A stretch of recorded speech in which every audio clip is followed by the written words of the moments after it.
Hey, everybody. Welcome to the 8th episode of the SideKick Power Hour. We do this every week at 8 p.m. Eastern, 7 p.m. Central. We are counting down to the Season 5 release for Skeleton Crew, an amazing series created by my co-host, Joshua R. Pangborn. Hello, Josh, all the way in New York City. Hey, Nakia, all the way in Austin, Texas. That's right. And we are counting down, and we start the show out every week. You tell us a little bit about what we're in store for. Well, tonight we are watching the 7th episode of Season 1 of Skeleton Crew. Season 1 had 12 episodes. We are past the halfway point. This is episode 7, Bone Daddy. Awesome. And don't forget, you can do us all a solid and help us pay for the cast recording of the musical episode that's happening in Season 5. The songs are already written. We've already got all the demos going. We're in the studio right now doing the actual production of the record, but we could use a little help. And in order to do that, you can help us instead of doing like another Indiegogo or a Kickstarter or any of that. Just there's the Venmo right there. There's the PayPal right there. Every little bit counts, but the more you do, the better it makes you feel. That's what I say. So with that, let's move into the rest of the show. Of course, we can't have a SideKick Power Hour without our friends Ashley Monique Menard and Stuart Kiczek. There he is, ready to go, and he's repping Money Shot tonight, which is great. Awesome. And now, much like confetti shirts, you can also buy these, Josh. That is true. You can buy them. You can buy them at TeePublic, along with shirts for Demon Doctor and The Art of Blowing It. Wow. They were made by the wonderful Matthew Teeter. That's right. All the way up in Canada, our beloved Matthew Teeter. We love Canada. Tonight, we love Canada. We are joined by a very special guest all the way from the far reaches of Canada. See, there's your segue. That's the synergy right there. No, that's the way we roll. Before we get her into the virtual studio, let's take a look at some of her work. Actually, I'm sorry. Do you have a moment? Well, we're on our way to the big sale. Honey, my cakes are getting cold. The tall man. Hair? He has beautiful hair. Mrs. Smith. No!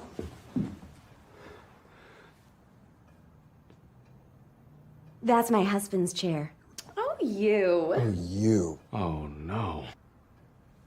I'm feeling adventurous. Rawr. Rawr. Who are you? What am I doing here?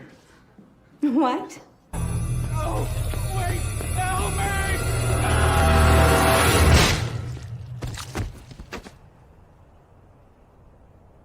Honey? There she is, ladies and gentlemen. Oh my God, I love it. Thanks, guys. Kimberley Shoniker. It's so good to see you. Oh, so good to be here, guys. So excited.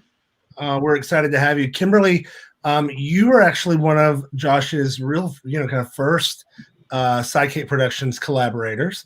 You worked a great deal with Josh, but most of our viewers might know you just from Season 1 of Skeleton Crew. Tell us a little bit about yourself. Oh, well, I'm a Taurus with a rising and no. My name is Kimberley Shoniker. I'm originally from Toronto, but I went to the UK for my undergrad and did some work there. And then I decided to love education so much. I moved to New York and I went to Stella Adler. And then I was a pound in that pavement, like so many people. And I met Josh through an audition, which I believe I dropped to the floor and spread my legs. I think that happened. You did. It was there. Yes. During the audition? Yeah, that was the audition. That's the same thing I did. We've been fast friends ever since. Yeah, absolutely. I mean, that's all it takes to be my friend is to spread your legs. So yeah, it's my go-to. It's my go-to. Well, you answered my next question, which is how did you first get involved with SideKick Productions? Yeah, I actually remember this audition anytime I get super nervous or weird, because it was the first and only audition I showed up to without my headshot and resume. And I thought, oh my God, I'm the worst actor in the world, as you do. Like, you know. So I You said it was the first time it happened, so it happened was the first, and it was, and I'm such a type A that I've never let it happen again. But I just remember saying, like, fuck it. And when, I'm sorry if I can't swear in this, I just did. I ran into the room and I dropped to the ground and I just like had fun with it. And I try to do that as often as I can. Now, And she was incredible, by the way. And this was in a fun play called Don Gio, where she played a really insane character. So now this was not the last play that you would do with Josh, though. No, we've worked on a few readings. We've also batted ideas. Yes, and I think we can have a little symbol of Ashley's over there. I think this is the play where Ashley and I first met too. Yes. Oh my God. Yep. And also Ellen Orlando, who plays Gina in season 1, was in that too. So We've heard a lot about this play on Sidekick Power Hour this season already. But Kimberley was incredible. I wrote the part for her, and she just knocked it out of the park. So it's great. Josh is an incredible writer. Oh, we love Josh. Now, Kimberley, you were obviously in the first season of Skeleton Crew. Josh, any favorite memories of that first season? Actually, yeah. It's not even part of the show. It's the premiere of the show, actually, because we premiered on October 31st, 2015. Before we actually released the episode, we were part of the original and, as far as I know, only edition of StreamCon at the Javits Center. Kimberley, I think you were in Canada at the time, and you came down for that? Oh, New York was such a good boyfriend, but it was a long breakup. I was back and forth to New York for a few years there. So, any excuse to get back to the city. Yes. Check out Stuart beatboxing. He looks like he's beatboxing. So awesome. It was such an awesome experience because for people who aren't in New York City, Javits Center is where the New York Comic Con is held. So, we got to be on those stages, and it was like we were. It's not Comic-Con, it was StreamCon, but it's like, oh my God, we are at the same place where they do the Comic-Con panels and everything. Does that mean that you got to meet Jon Snow? Did we? You know nothing, Jon Snow. You know nothing, Jon Snow. That needs context. Give us a little context, will you? No, just let it be a mystery. Okay, good. It's forever available to us, just like and that's the tea. Oh my God. Let's take a moment and take a peek at StreamCon. Is that cool, Josh? Yeah, sure. So with this year, I wanted to maybe go a step further and try to reach a different audience, because I've always been interested in digital media, and I've always been interested in trying to find a way to bridge my interest and my love of theater with an area that I thought needed a lot more in touch with what we're trying to do in SideKick production. So we came up with the idea this year to do a web series. But when I do things, I don't like to just do little things. I jump into the deep end. So you think? Yeah. I've been saying that for years about myself. Yep, so you sure have. Definitely true. It's so cool. Now, so we've seen from your introduction video that you've had some pretty exciting acting experiences. Can you tell us about your work on Supernatural? So other than working with the great Josh, I have to say that this has been one of my favorite film and television experiences. For many, many different reasons. One, the show has been on for so long that there's such a well-oiled machine, and everyone on it is so great at their game, whether it's the lighting people or hair and makeup, all on point. I'm a big kitsch nerd. My dog is named Ethel. I've got weird things behind me. So when I was given a script where it was like a spin on the Stepford Wives, I died. So they had an episode that spoke to me. Also, they wanted to marry like the 1950s, 60s sitcoms, and I love those as well. And getting to work with Misha and Jared was so fun because they're on their game. They're like not a moment of like resting, totally playful, totally engaged, really inspiring people to work with. Yeah. That's very cool. And you're up for a Leo award for that. I am. So tell us what the Leo awards are and how we can watch them. So, don't mean to brag, but I'm like super famous and cannot. No. The Leos are like the Canadian Emmys, which is really freaking awesome. And I am nominated for Best Guest Actor in a Dramatic Series for Supernatural. And the awards are this Thursday. They are being streamed live on YouTube, 7 p.m. Pacific time, so about 10 p.m. So like have a couple of drinks, watch the Leos, go to bed. Perfect. Yeah. I'm going to be wearing a dress. I'm going to be drinking a lot if I win or don't win. So you can keep your eye out on me. And we'll see if I end up passed out in a bathtub. I have high hopes. Well, don't spend too much time in the bathtub because my understanding is this is not your only nomination this year. Oh, you. Yes, I am also known for my fabulous work on the wonderfully huge Hallmark Christmas movie hit Right Before Christmas. Oh. WRITE. Oh, gotcha. Get it? So it's a beautiful film, and it's a play on Love Actually. So all the different people involved kind of get their own little storylines. I am the quirky best friend, Mimi. You are. So I might have 2 minutes. I'm loving you. 2 big wins or one, who knows? So 2 things. One, I don't know if you know this or not, but Jensen Ackles actually has a brewery in Austin. Yeah. His family has a brewery here called Family Business Brewery Company, I believe.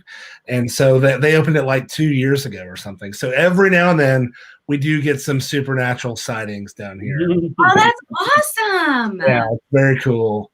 All right. So what else do you have going on here? There's something about the Fast and Furious that we can look for next? Yes. So the lead mocap actor in the newest Fast and Furious video game, Fast and Furious Crossroads, August 7th. It is half game, half prequel to the next movie coming out. So if you want more information about some characters and where they come from and things like that, you'll see it in there. And it's going to be pretty awesome. Wow. I'm pretty impressed with that. I mean, that's a really cool thing. And then, of course, I've got your Instagram up here. People can follow you there to kind of keep up with this. Totally. And there's something else interesting about you that a lot of people might not know until they look, but you don't have a Facebook profile. Why is that? I killed a man in Tijuana. Yeah. So when it first came out, I just think there's something maybe naturally defiant or contrarian in me. And I just went, no.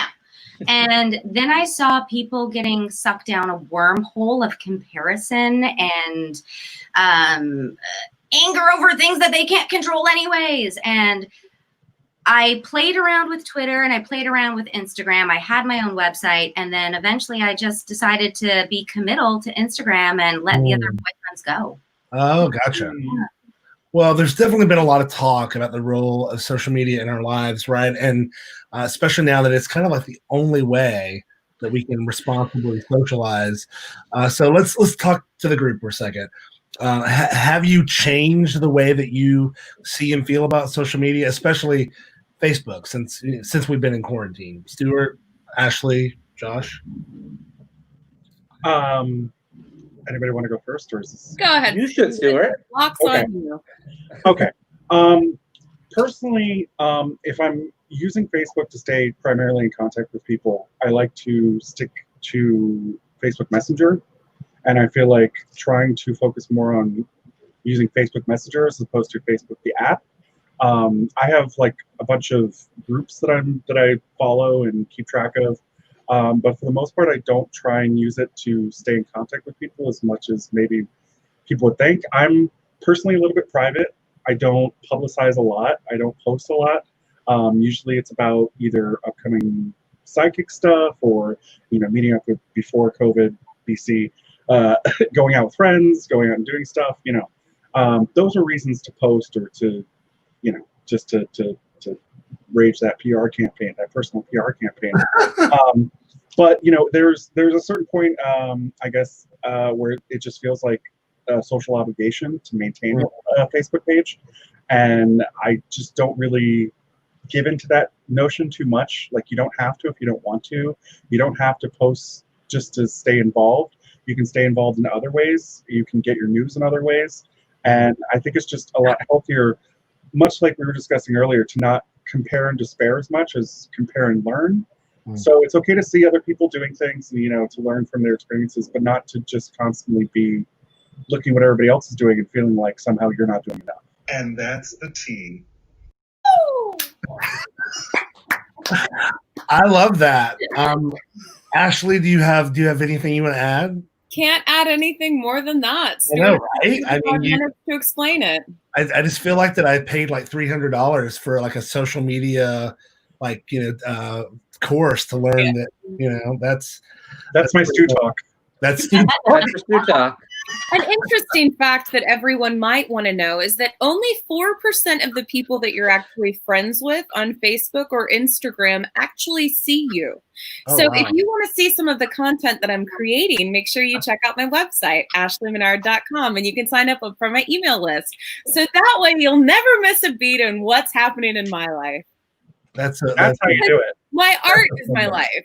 Like I'll talk about whatever or share whatever, but I feel like for me, the most accurate representation of my life is me talking in my stories on Instagram, just because I'll no makeup, talk about something I think really funny, like Stuart. And that's pretty much it.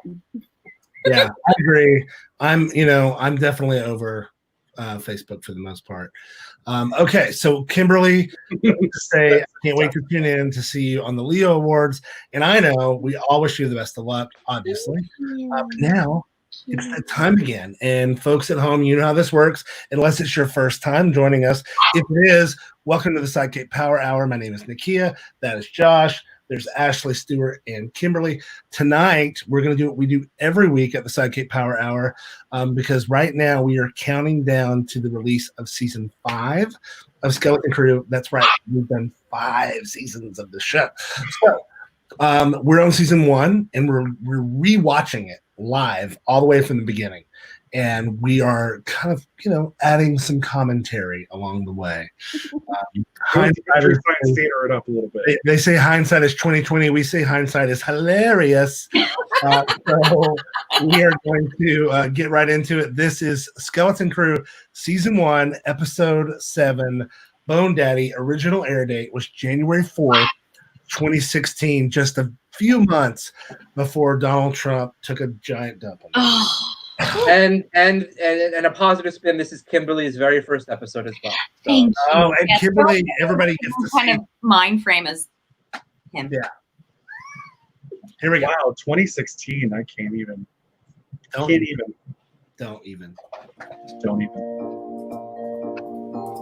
Food has always been the center of my life.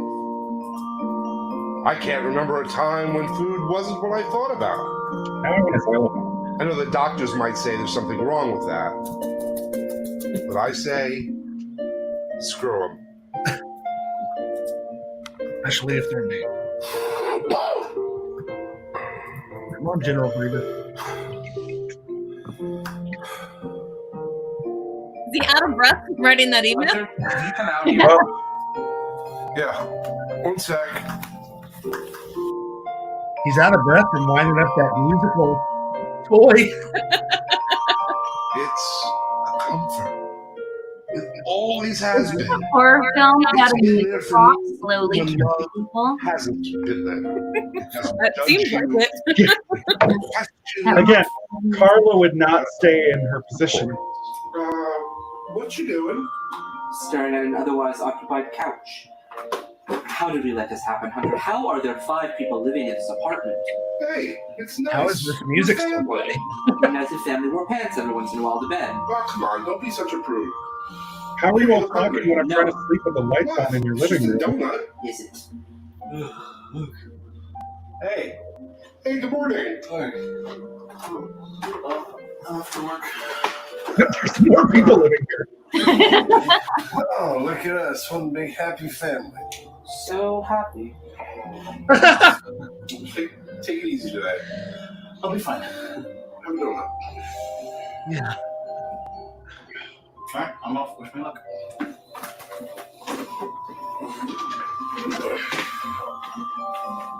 Oh, Eddie, put that away. Oh, sorry. I forgot I slept naked. I gotta get to work too. I'm in for a late night. Did he volunteer to go completely nude? He wasn't completely nude. No, you can see Some his underwear. actors Yeah. who You got a have modesty pass on. to go I completely have to nude. get to my sister. She claims to have a surprise for me. Whoa. Oh, how's she doing after a whole... Her meltdown. You can say it. Yeah. So how's she doing? I don't know. Honestly. Josh, remember that hair? I do, but now I've got this. Well, I wanted to ask you, like, when you write stuff, Oh God. like, how do you know? Oh God. Why isn't he eating the cookie? Eat the cookie. Eat the cookie. Where's the continuity cookie? I can honestly say I didn't expect that.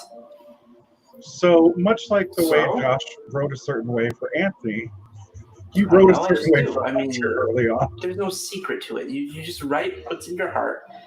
And when you do, you know it's good. Do you? Because sometimes What I is it you don't. want to write? Not me. Are you sure?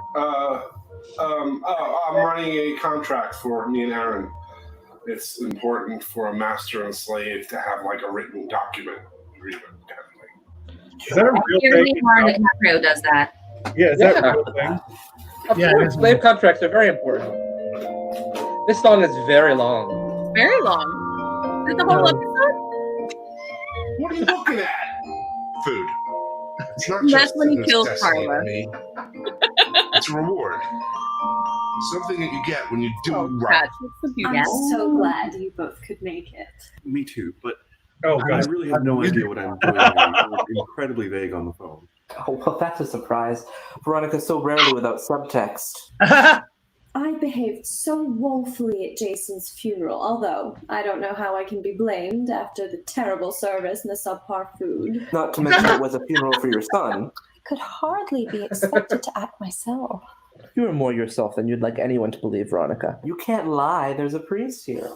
True. Um, And I feel like I behave most cruelly towards you, Father. Nobody can blame you for how you felt Hi, in time Paddington. of grief. Yes, but still, I feel like I would like to make it up to you, and that's why I brought my brother here. Hello. I'm afraid to ask. But is this supposed to be my surprise?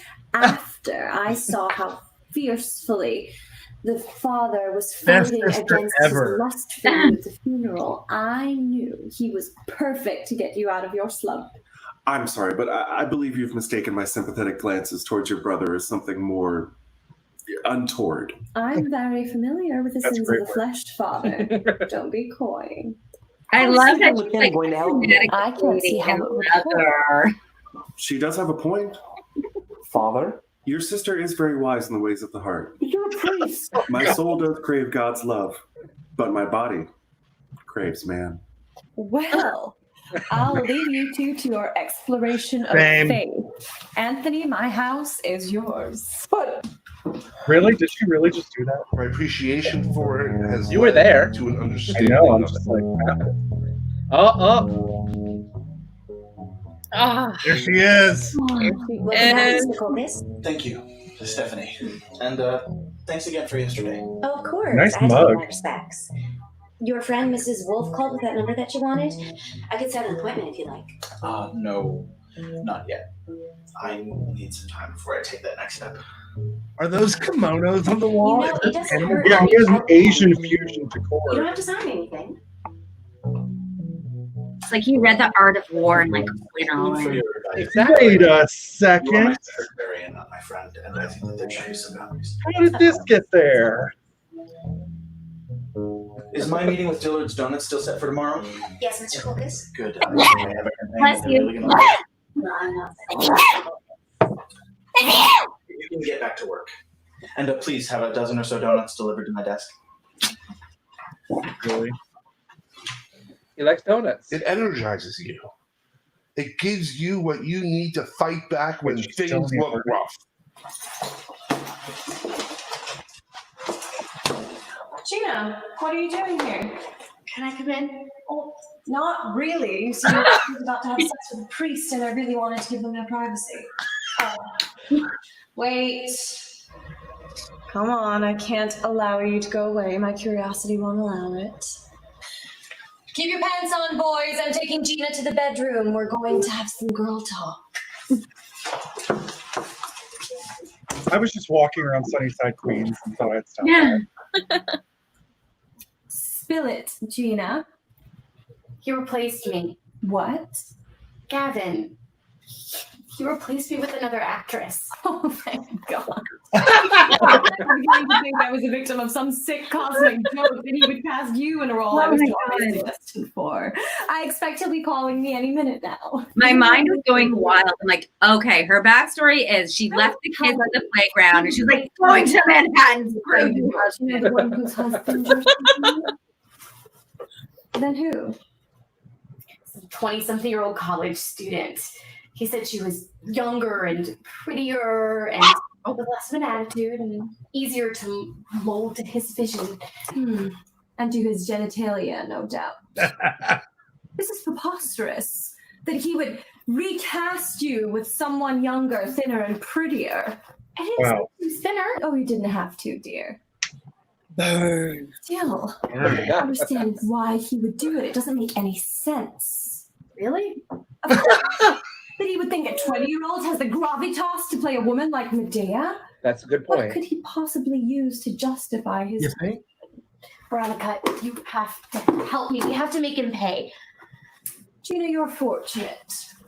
We're both wearing leather. News outweighed by the director who didn't cast me in the first place. So you'll help me? Well, I was planning on making Gavin Gray pay Planning. at some point or another.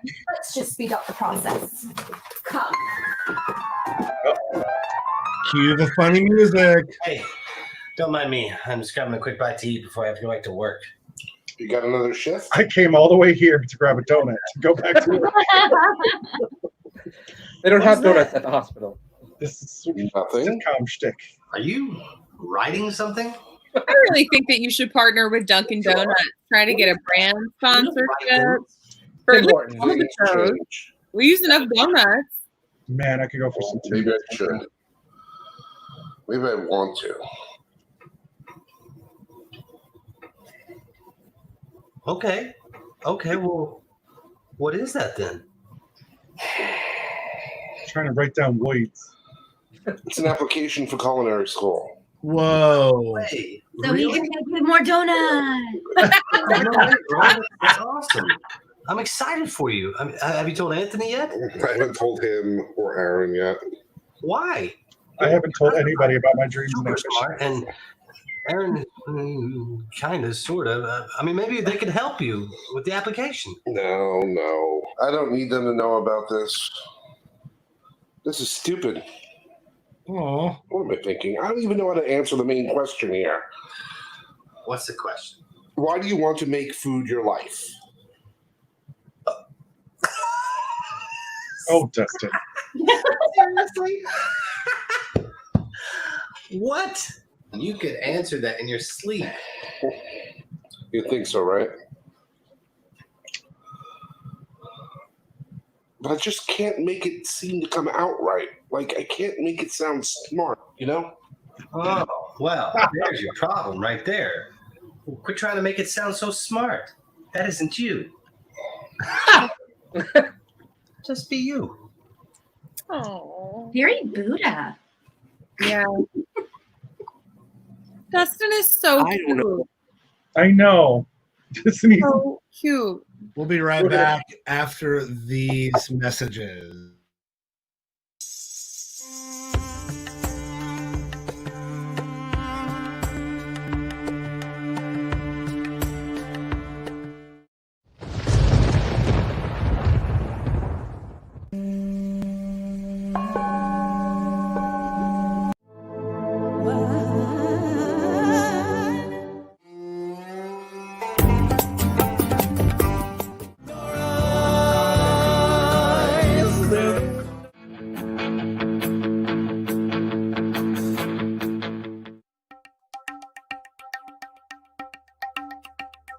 We are blessed.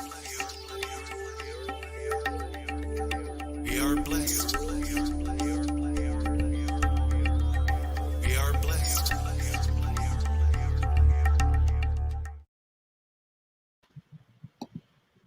We are blessed. We are blessed. And you're going to be blessed when you get to hear the new album from Yolanda. The new EP, I guess, is what it is. Is that correct? Yes, I believe it is. And that CD release party is happening next Tuesday night, August 4th. We will be co-hosting that. Myself and Josh will be co-hosting that. We're really excited. And we'll be streaming it on the SideKick page. It'll be on Yolanda's page. It'll be on my page. It'll be on pages and pages and pages. There'll be lots of places for you to see it, but the most important thing is that you see it. Tune in next Tuesday for Reverend Yolanda's CD party. Yes. So we love you, Yolanda.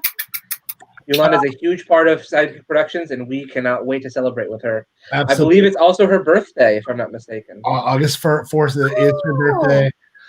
Very excited about that. So, Josh, tell us a bit about the writing of this episode and how it changed season 1 structurally. Sure, absolutely. So with season 1, I sort of conceived it in 2 parts. The first part, every episode you may have noticed or may not have noticed, but I'm telling you now, every episode started with a flashback sequence. But after RIP, episode 6, I changed up the structure a little bit because we had 6 main characters and we had 6 episodes left for the season. So what I did was episodes 7 through 12, I committed each episode to one character and gave them voiceover. So that's why every episode from 7 through 12, you'll see that one of the main characters has a voiceover that's consistent throughout. Nice. So then let's jump into the big question for the night, which is, what's your favorite memory about food? And let's start with Ashley Monique Menard. My favorite memory about food, probably my dad cooking jambalaya when I was a kid. Oh. Yeah. It was always really good, and if I ate it all, I got dessert. There's great. Fun. I love that. Yeah. Okay, Kimberly, you're up. So I'm going to answer this question a little differently. My favorite memory about food actually involves an infomercial starring Richard Simmons promoting Meal a Deal.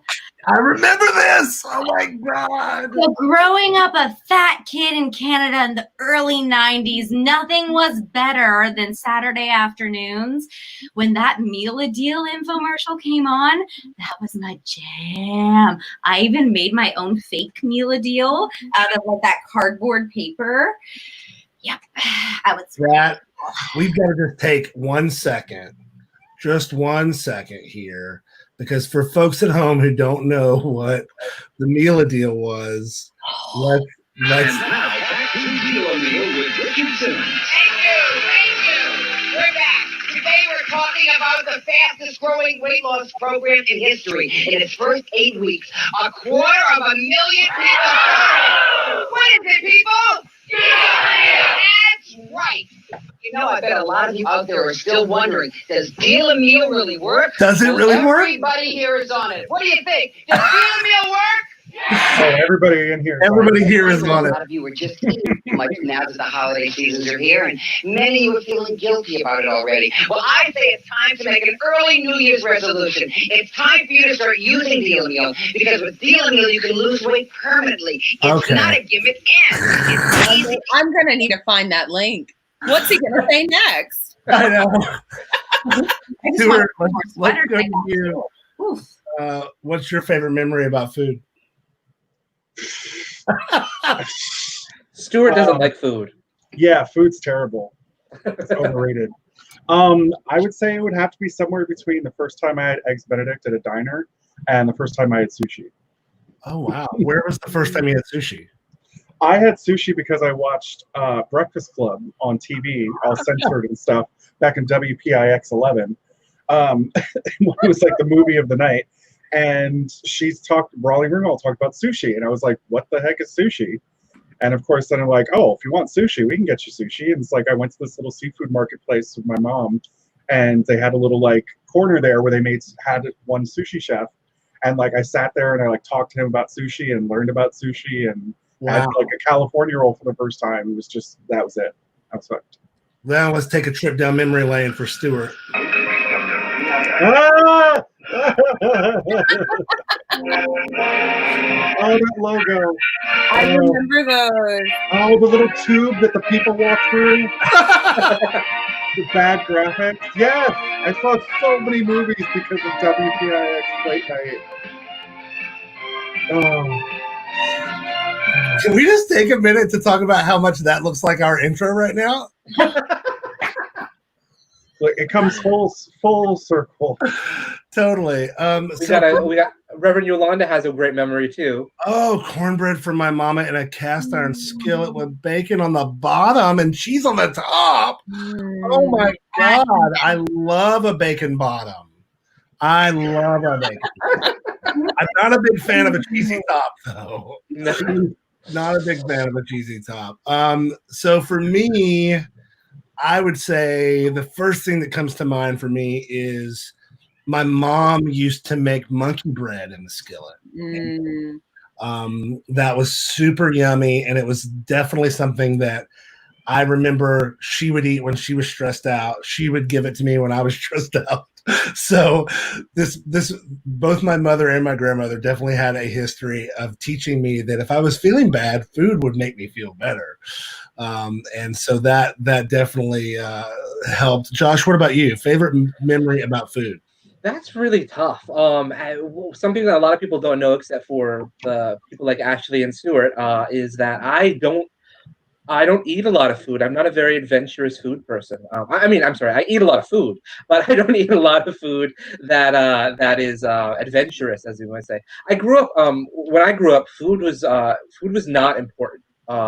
It was something. It was something that you ate for because it was mealtime, and then that was it. There was nothing special about it. Like I have memories of my mother making the Christmas dinner and then taking 2 bites and being like, "I'm done because I'm done to eat now. I just had my 2 bites and that's all I need." So I don't have a lot of great food memories, except I would have to say it's whenever I'm eating dinner with my friends. Aw. One of the very first memories I have of you is having dinner with you. Yes, that's where we first met. So yeah, we went to Kelvin's birthday party, and it was a restaurant, and that's where I first met I met Christian there, and that's when I dubbed him Baby Pepsi. I think food just makes it's a great opportunity. A lot of dinners, you meet people, and meet people that are important in your life, and that's where you bond. I mean, I think that's where it's fun with cast members when we go out to eat after we film, because it's like, yeah, we bond on set, but then we really bond like joking about like, that light almost fell and hit me. It's. Speaking of that, let's take a couple more. Somebody said here, sharing apple pie mode in a diner with my date in a diner after a night at the club. Okay. Oh, I love those moments. And then Wade Davey. I haven't seen Wade Davey since New York City. I met you the same day. That's right. That's right. freshly made sausage rolls from the oven. Mom made nothing better. The first time I met Stuart face to face was when I was on The Voice, and I was in New York City doing interviews on the Today Show, and then they put me like doing what do they call via satellite, and they put a thing in my ear, and then I would do every morning show as the sun came up across the country for NBC. And Wade and Kurt and Wade. Yeah, that's right. And Kurt came down. Kurt, that's right. That was a good night. Sundays at Grandma's with raviolis and meatballs. From Chaz himself, Andrew Carter. That's right. Now, Josh, you were talking about family, and something you hear RuPaul talk about a lot on Drag Race is how gay people make their own families, and this is huge for Skeleton Crew, obviously. And in this episode, particular, that comes out, and you come right out and state it. So, why do you think that this is such a big theme in the show?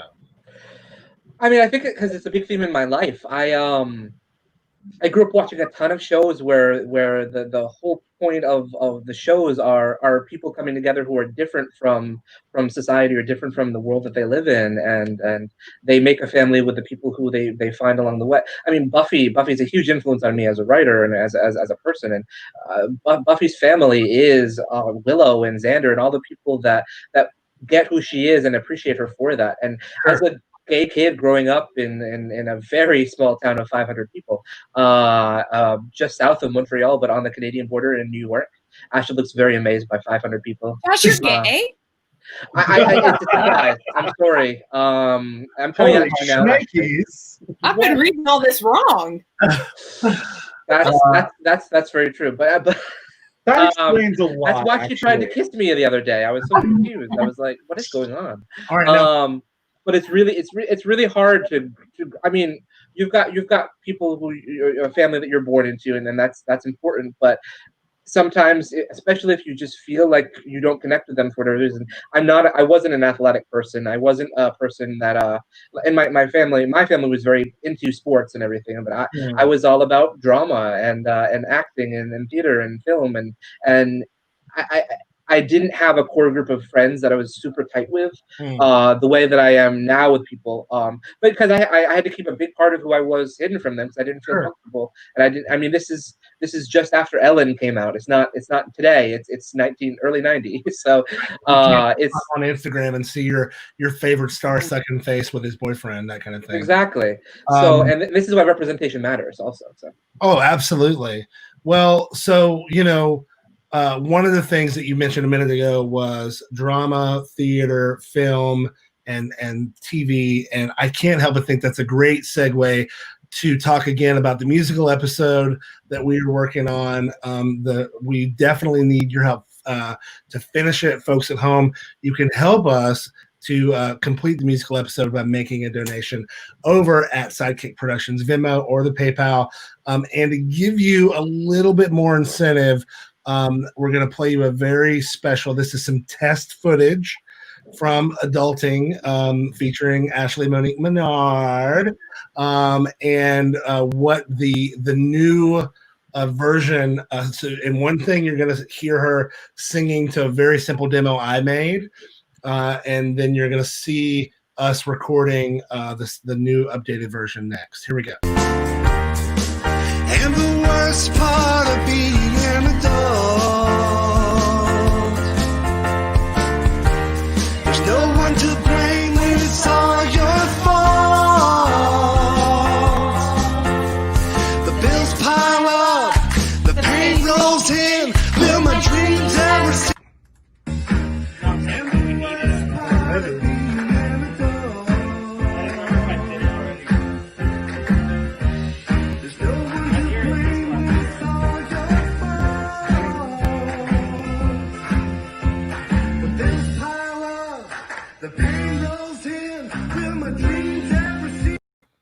There you go. I love it. What you're hearing is we added live hand claps. And so what you're seeing is the producer making sure the claps lined up, because sometimes we might have clapped out of time. But it's even this little thing, you can just see a huge difference with what Nakia and the producer is doing in the studio versus what we had. I mean, Nakia's tracks that he made are fabulous, but this is taking them to the next level, and it's all because Nakia is working super hard on this with the producer in the studio in Austin. And we really thank you to everyone who's donated so far, who's helped out so far, who's donated tonight. We're really grateful to you, because It's really cool this is getting to see making how this the cool. magic comes together in the studio. It really is. Well, that is absolutely true. That is the magic. Really, it does happen in that in the studio setting, and it's so much fun. And Josh, we wouldn't have it if you didn't give us the characters. And for folks at home, Josh and I wrote these songs together. But let me be very clear that he is the lyricist. I might add a lyric or change a lyric here and there, but all the lyrics I couldn't write. I mean, it's his characters, right? So, originally he was like, "Will you write some songs and bring them back?" And I'm like, no. You really have been the easiest and collaborator to work with in a lyrical setting. I mean, you write great lyrics, so I'm very excited about it. And you're adorable. So. Okay, so let's get back to it. We've definitely spent some time talking about these other things tonight. Let's get back to the episode now. We left off, we had just finished a conversation between Eddie and Hunter. Now Anthony looks to be on the couch, maybe. Couldn't quite tell. He is. So let's put him. Josh is my Bernie Taupin. He is, and I am absolutely his Elton John without all the cocaine. I did that already. And back to the show. I don't know who I am anymore, Father. Even what I am. Carla listens to me, yeah, but I don't think she supports me. Not anymore. And Hunter, gosh, what is Hunter going to do when he finds out that I'm not a doctor anymore? I've never been the pretty one. That's Veronica. But Hunter, when I first met him, it's going to sound stupid, but when I first met him, he made me feel that he made me know that I was sexy. Aww. Maybe that's my problem. Maybe I spend so much time thinking about who I am in relation to other people. Hunter, Veronica, Carla, that I don't know who I am to myself. What do you think of that, Father? I think you're a very smart man, and that is to your detriment. I think you analyze when you should act, and you overthink when you should do. So what's your advice then, Father? My advice would be for you to shut your mouth, take off these underwear, and let me show you a thing or two of what I learned in seminary school.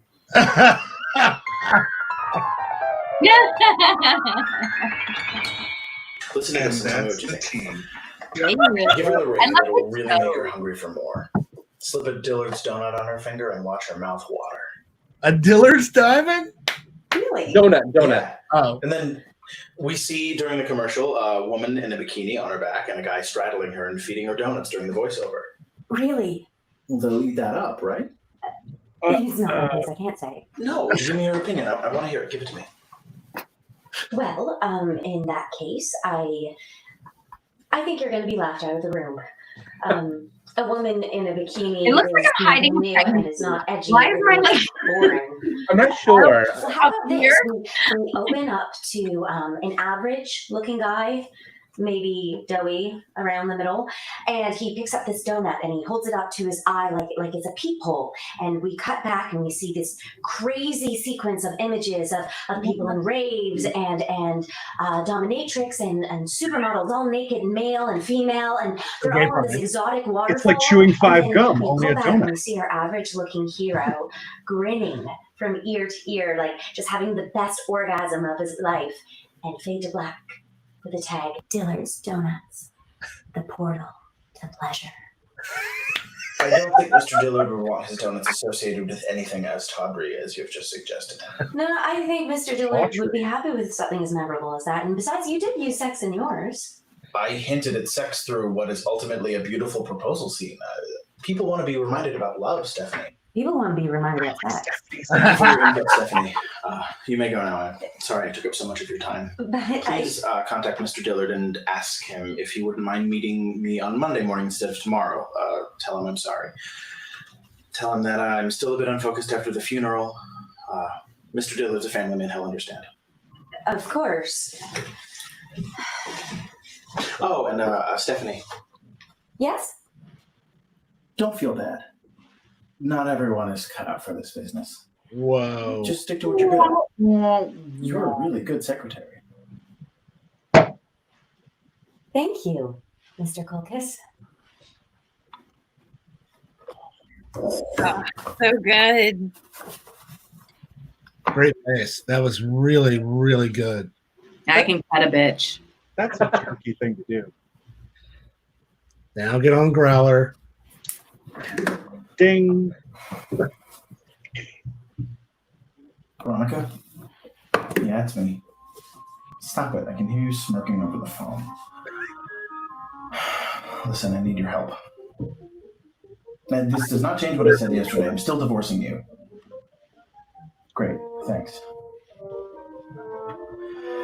Yeah, it's for a donut company. Well, today has been full of surprises, which I hate to admit. Aaron really called you. Mm-hmm. Groveling for help. Sound familiar? I don't know if you should take it as a compliment that you're the most ruthless person I know, Veronica.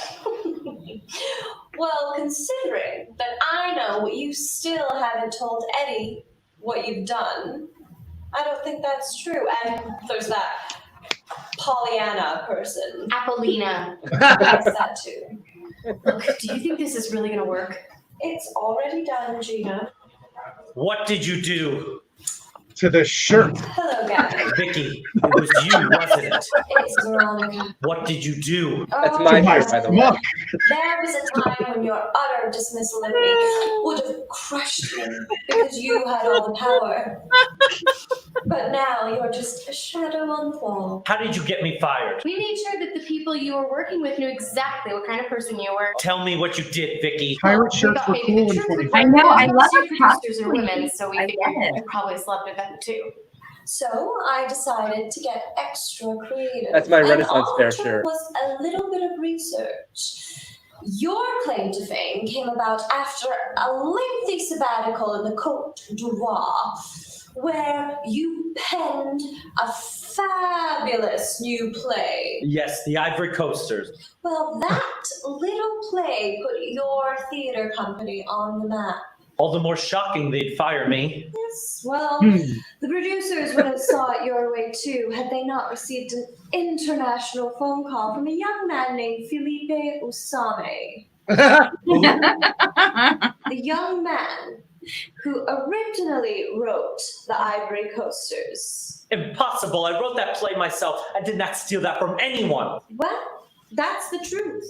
But the truth means little when you can place an ad on a website thousands of miles away, looking for a young, hungry actor to play a playwright whose dreams are stolen from him. When I spoke to your producer and told her that maybe, just maybe, getting caught up in a plagiarism suit wasn't the best for the company, she agreed to let you go. I'll sue you. I'll take you for everything for ruining me. Oh, yeah? And then my lawyer will countersue for sexual harassment for forcing me to have sex with you to get the part. Looks like we're at an impasse. This isn't over, you know. You haven't heard the last of me. Some cause happiness wherever they go, and some cause happiness whenever they go. That, by the way, is how you dismiss someone with an Oscar Wilde quote. You may go, Gary. Enjoy obscurity. Get a better smile. And I'm supposed to what? I told you, if you can't pay me what I'm asking for, others can pay me for your services. Yeah, but oh God, seriously. You know Mrs. Warren in room 432? She'll be here in a bit. She's your new client. Your first client in your new profession. Oh, this is hard. If you know what's good for you. That'll be her. Quick, take off your shirt and try and look sexy. I know it's a challenge. Try. Kitty, come in. He's there, waiting for you. He's there. He's yours for the next hour. Unless you want to pay me more.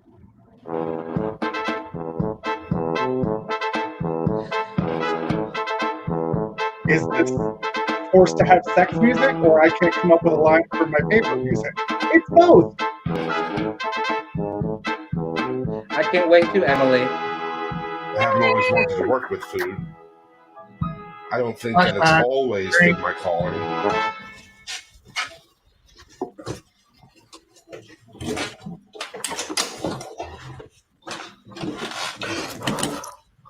Hunter, what are you doing here? Your sister gave me a key. I really am not comfortable with this. I really wish you would have just asked me if you wanted to. It wouldn't have been a surprise if I had asked you. Surprise? Yeah, trust me.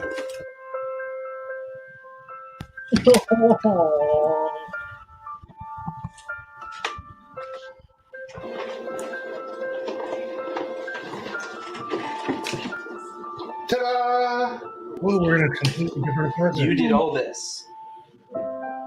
I didn't know you cooked. Illusions. Hey, Apple. Here, sit down before it's cold.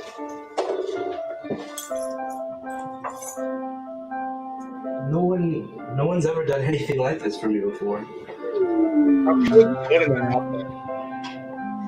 I love you. Aww. What? I love you. You made me brisket. I love you. I love you too. It's a chicken. No. Food brought me Looks the like love of my meatballs. life, and I guess that's why I want to devote my life to it. Let's see. I want to pass that love along. Because food, love. Yeah. No, neighbors. It's sitcom rules. The door stays open. That's why it's a recurring joke for 5 seasons now that we need to change the locks thanks to Carla. Oh, you guys, that was a big thing.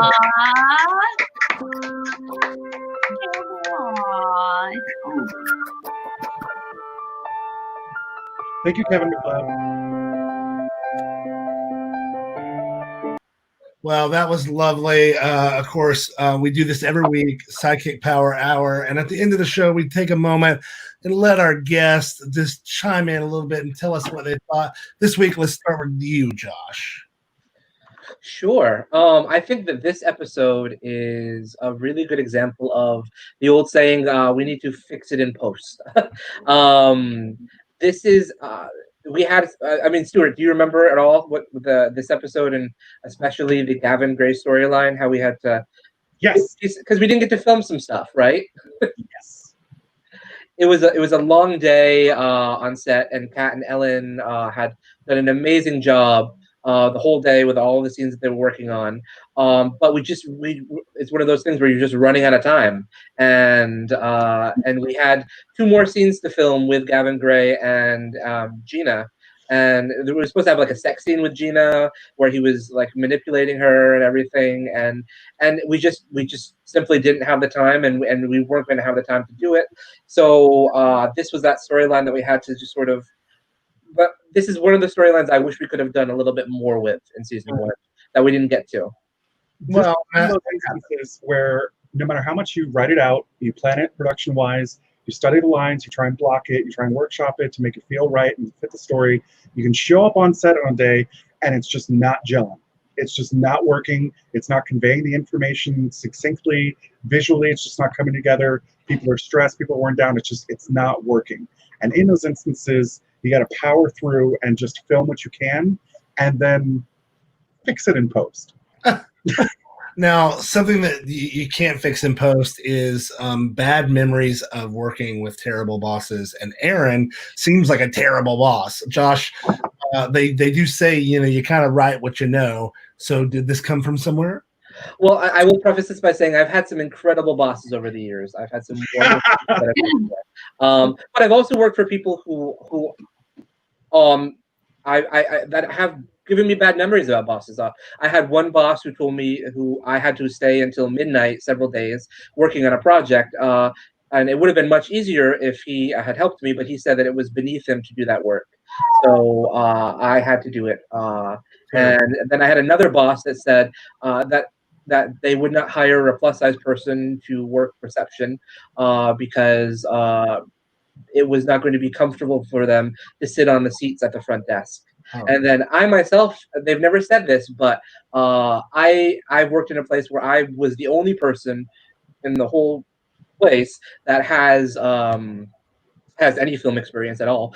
And they often were doing marketing videos and everything, but they would never ever ask me to do it. They would only ask the very pretty mid-20s girl to do the marketing videos. So it's one of those things where it's like, bosses are very frustrating. And again, this goes back to that whole body positive thing that I do with SideKick Productions, because it was one of those things I was getting very tired of, where I was like, well, even at work, even my survival job, I can't get work as an actor because I'm not a thin, pretty, beautiful person. So you made your own work, and that's great. Ashley, any bad boss stories this week? Yeah, I've been just working for myself this week, so I'm pretty good. No, in general. Yeah, I mean, I've worked for some real pieces of shit. I don't work for them anymore. They can go fuck themselves. Oh wow. Well, don't hold back, Ashley. I mean, you don't have to be so shy. Well, I think we've all had our share, but one of the things I remember my dad used to tell me as a kid was when I'd come home and complain about the people being assholes at work and wanting to quit, he would say, "Doesn't matter if you quit that job. There's an asshole at everyone." Before we go, speaking of asshole bosses, I think it's important that we take a moment. We do have a special message from a very special pimp. Hey, Josh. Congratulations on 5 marvelous seasons of The Skeleton Crew. Being there from the get-go as Celia in season 1 was really fun and very interesting. Playing a pimp ass in a nursing home. What a weird role. And Celia is a really weird character, a woman with virtually no moral compass that relates to, well, what we call humanity for the most part. Anyway, I had a great time, and one of the highlights for me was getting to work with Reverend Yolanda. I'm a big follower and a fan of the Reverend, and so that was really a great surprise. I had no idea that I was going to work with her when I signed on for the Skeleton Crew. And also the young man, Dustin, who played Eddie, did a lovely job. I really enjoyed him very, very much. I hope you have many, many more successful seasons of the Skeleton Crew. It's a fun show, and I still watch it. I really get a kick out of you guys. Have fun. Aw, how great is that? I was like, who is that? Like, that voice. I know that voice. And I believe, Josh, correct me if I'm wrong, but she will be joining us on another episode. She will be joining us, yes. She'll be joining us, I believe, the same day that the Reverend Yolanda joins us, which I believe is August 10th. August 10th. So I look forward to seeing both of them talk about their experiences on Skeleton Crew. Stuart, I think it'd be really important if you could. There's another cast member that we're trying to get a hold of. Let me just show you a quick clip. You know nothing don't you. Okay, so with that, we are done for this week. Don't forget that it would be really, really rad if you could help us complete the musical episode by making a donation to the SideKick Productions Venmo or PayPal. That would be really rad. Word is we did get a donation.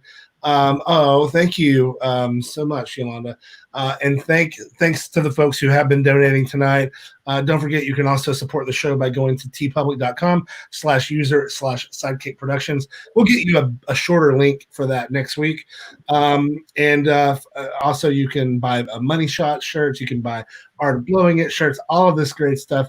We will be back next week. We'll be here on Monday night, but we'll also be here on Tuesday night for the Reverend Yolanda's new CD release party that Josh and I will be co-hosting.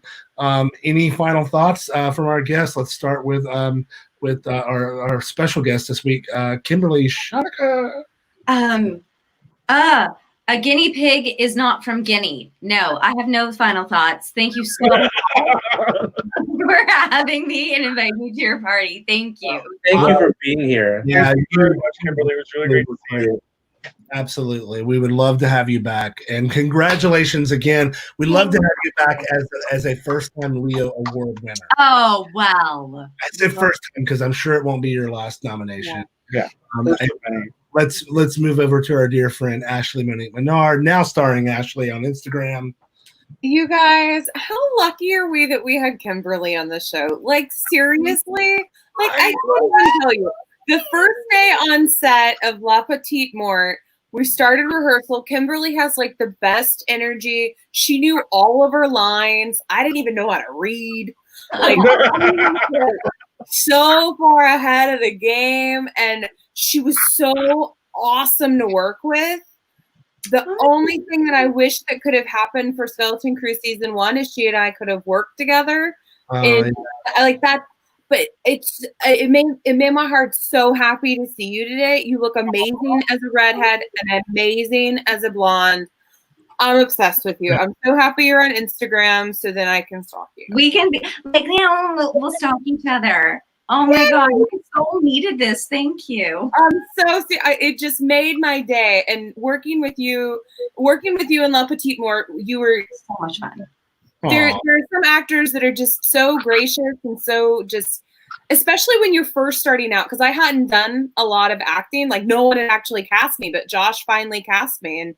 And so it's the first real professional thing I did. And I just remember Kimberly being so awesome. And I was like, she's like a legit actor. Like, she's like legit. Like, she like does this together and like they do plays. Like, it was so huge in my head. I'm just so excited and grateful that these successes are happening in your life because you're such an amazing woman.